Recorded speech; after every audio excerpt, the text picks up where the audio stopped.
I'm tearing my RS apart. I got the new taller hangars from Gotway. I'm gonna try them. It's pretty straightforward. So first thing first, we gotta get the pedals out, and I'm changing my pedals also. I got my new MSP size pedals. I prefer them for trails. I prefer them. They're smaller than the Monster Pro pedals. On trails, that little bit, believe it or not, makes a lot of difference. So remove those. Don't lose the spacers. One dropped in there, so I'll get it later. I'll get it down. All right, then you have all these screws. 11 screws. And I will be replacing these screws with Torx screws, M3 by 12 mil, I believe they are. Much better than these Phillips. And I'll get the stainless steel ones. There we go. Come on, you can do it. All right.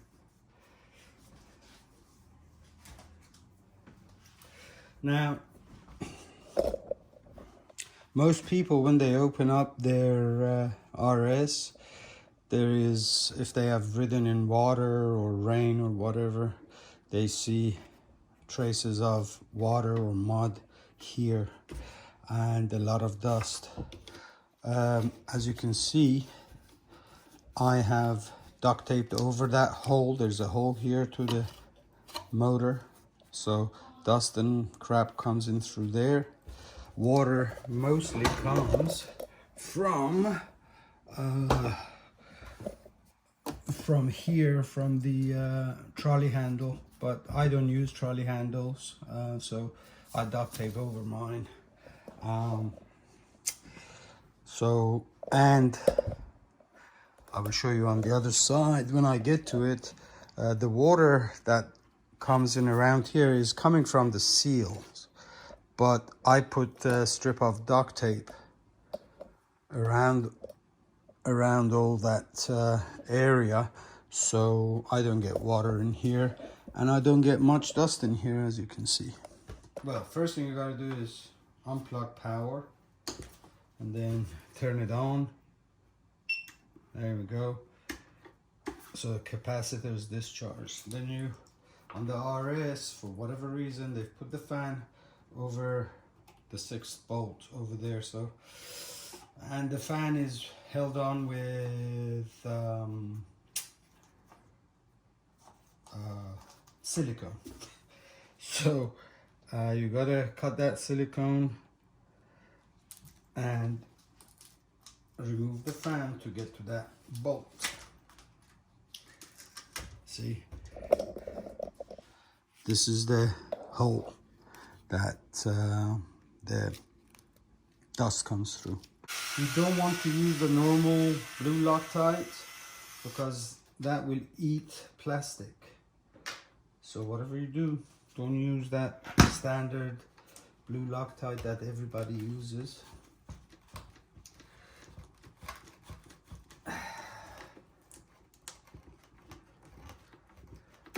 All right.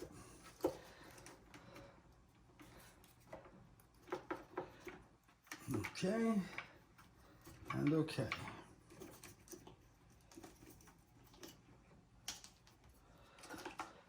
Now, just going to unplug it, but this Bluetooth gets in the way and I don't like pulling from the wires. So you can use, if you have a small needle nose or tweezers, you can use that to pull it off.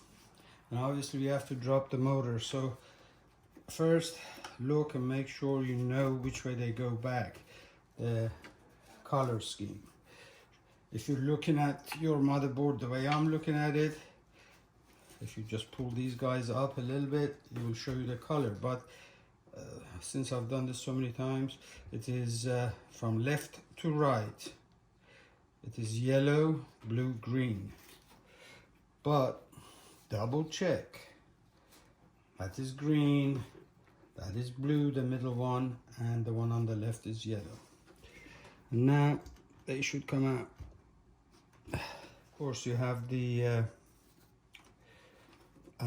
Hall sensor. Now on yours you will have a lot of goop. I have already cut the goop out, but they put a lot of the silicone, and you have to be very careful when you're cutting. I use a X-Acto knife and I cut along this line, not up here because you could nick the wire, and then you just have a lot of extra work to do to get it back up and running.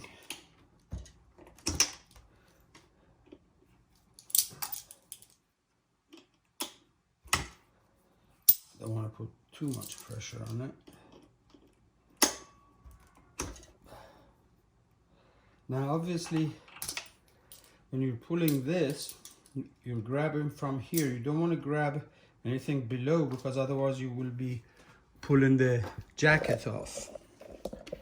You'll be pulling this off. You just want to grab from where my thumb is, this part.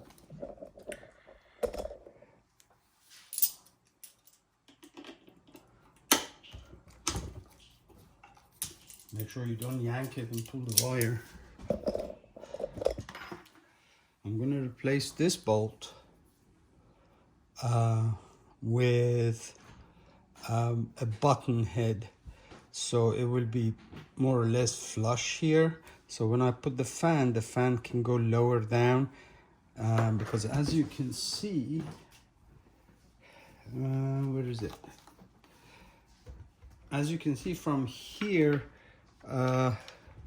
there's marks of the fan, so that means the shell is pressing on top of the fan. That's why so many of them break. So by putting it just slightly lower, by using a small flat head or button head, whatever you call it, then I can go that much lower, and that's just enough to get rid of that problem. Okay, so we removed all that. Now rinse and repeat on the other side. So you just turn it around. Make sure none of the wires are going to get caught here and mess up your day. Okay, nothing can short nothing. All right.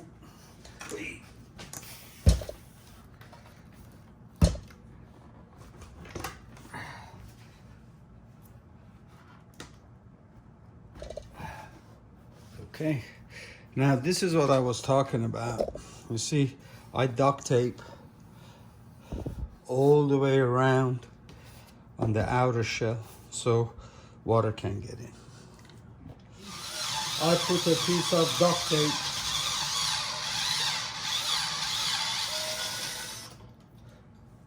over these set screws so that dirt doesn't get in there. By the way, if this guy is difficult to come out, if you find, or if you have a spare set of these, use it. Because if you use sharp objects like I am,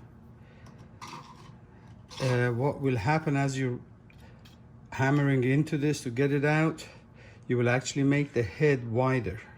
But if you put one of the same diameter, whatever, as long as it's of the same diameter, and then you hammer it out, you won't cause that. Now when you go to screw things back, I wouldn't use a power screwdriver towards the end.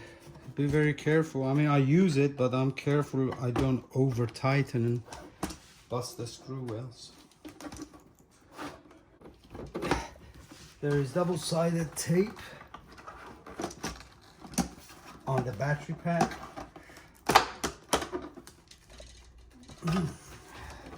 That, I don't understand why, but that is really the only thing fighting against you when you take it off. Now, when you're feeding these wires, be very careful with the Hall sensor. I don't know why they have to use such flimsy jacket and connector.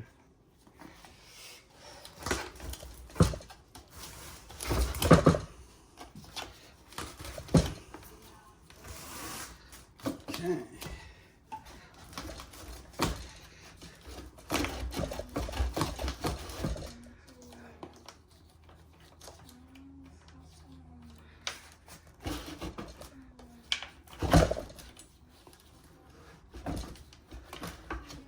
Normally I have my daughter come and help me with this end.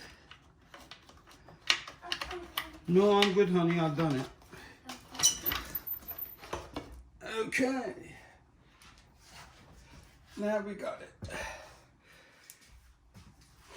Okay, so now we don't need this. So we can put that aside. You have 4 more bolts. And I should use my T. And this is too small. No.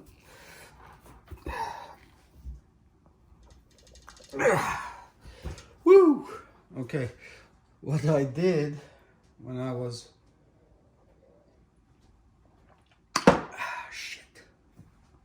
when I had taken these hangers off once before.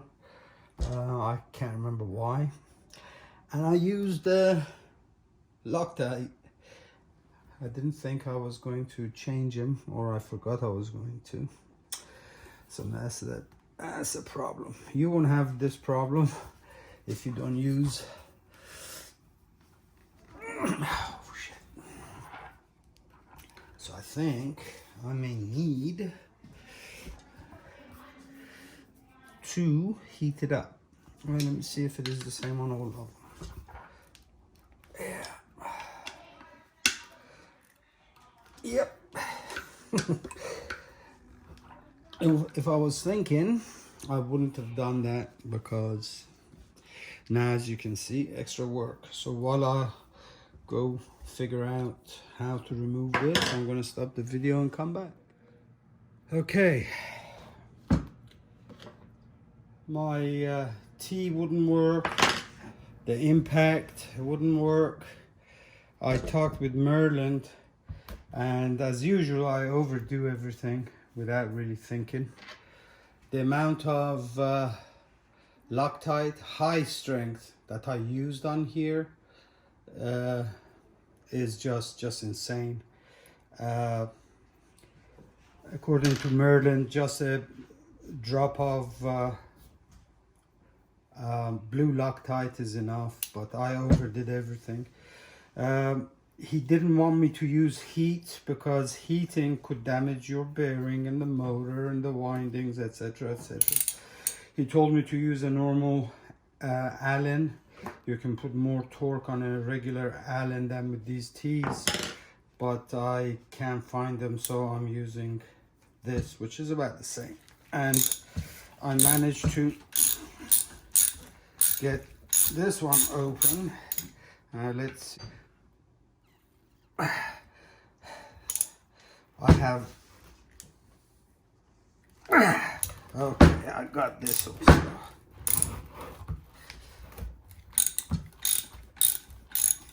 All right, one more. Yeah. Okay, it wasn't as bad as I thought it was going to be. Okay, put these back. Look at my daughter, how much peanut butter she's sticking in her mouth. Oh boy. Okay, now, so that I can show you when you do things without really thinking, the issues it caused afterwards.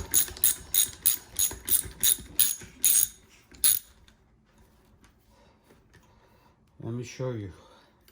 Look at the amount of, I must have been drunk. Look at the amount of Loctite that I've used. It's just insane. Now, the top ones, you're using most of the thread. The bottom ones, you're just using about this much of the thread. Now look, I thought I had stripped the bolt. This is the amount of thread you really use on the bottom ones. I thought I had stripped the bolt because it is smooth here. And Merlin said, no, that smoothness is what I've filled it up with Loctite. It's just insane. So don't do what I did. Anyways, when you're pulling these two top ones, the washer comes with it. The other ones seem to stay in there. Okay, now we can hurry things along.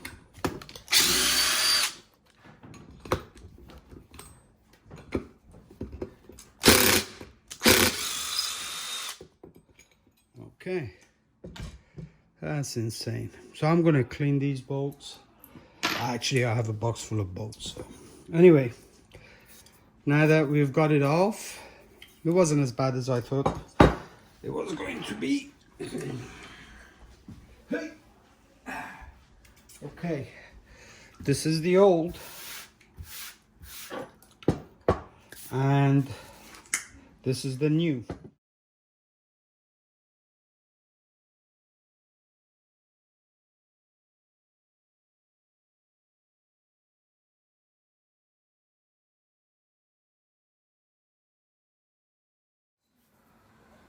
Okay, so this is the other side.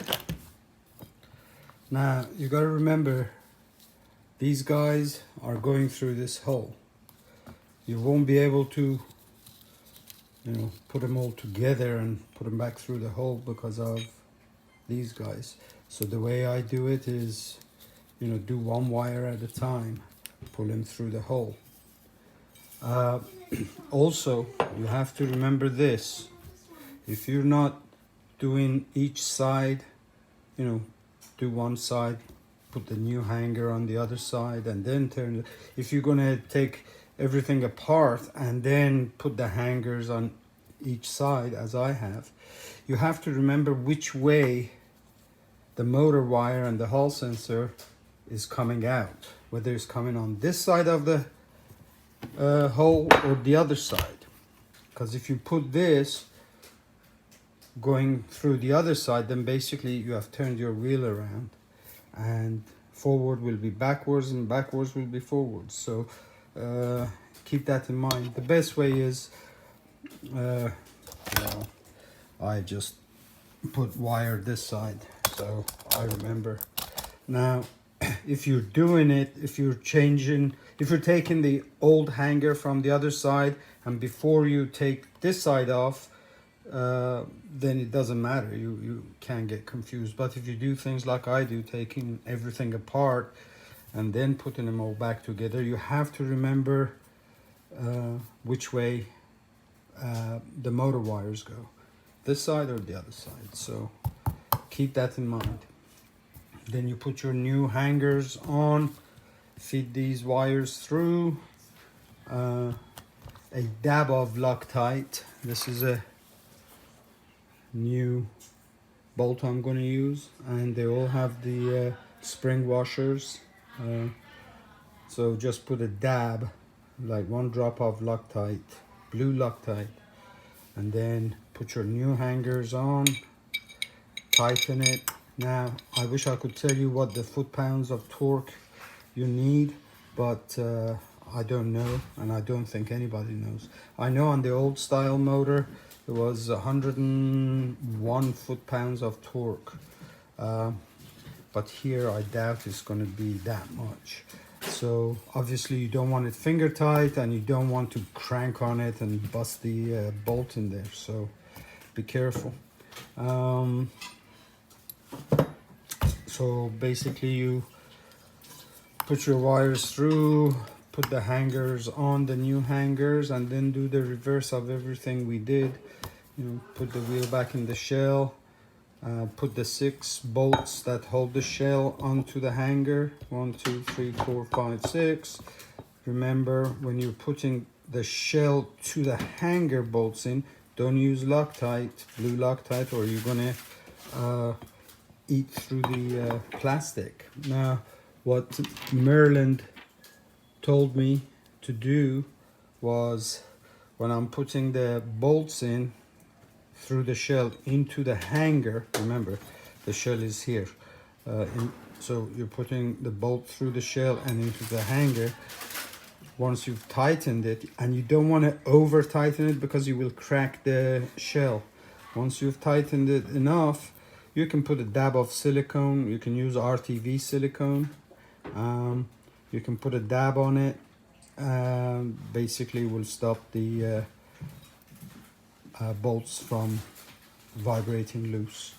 So you put that on, put your motor wires back in onto the motherboard. Make sure you get the correct sequence, otherwise you will have issues. Make sure your Hall sensor goes in correctly. Make sure you're not missing a pin or whatever, because if you don't put the Hall sensor in correctly, you will cause yourself a big headache. And then put all your bolts and screws back in and give it a test ride. For most people, the difference in height from the OEM hangers to the new higher hangers, which in turn will make your pedals go higher, difference is a 1/2 inch higher, and on trails that will make a big difference. I'm talking about, you know, single track gnarly trails with rocks and roots and everything that tries to kill you. If it is for street riding, to be honest, the standard probably is fine. For most people, it will be fine. I know a few other people that, you know, they would like taller hangers even for street riding. But for most of us, to be honest, the ones that you got with your RS, if you bought it in 2020, for street riding, they're fine. I'm changing it mainly because I mainly ride single track trails, so that's going to make a big difference for me. I hope this helped, and till next time, bye.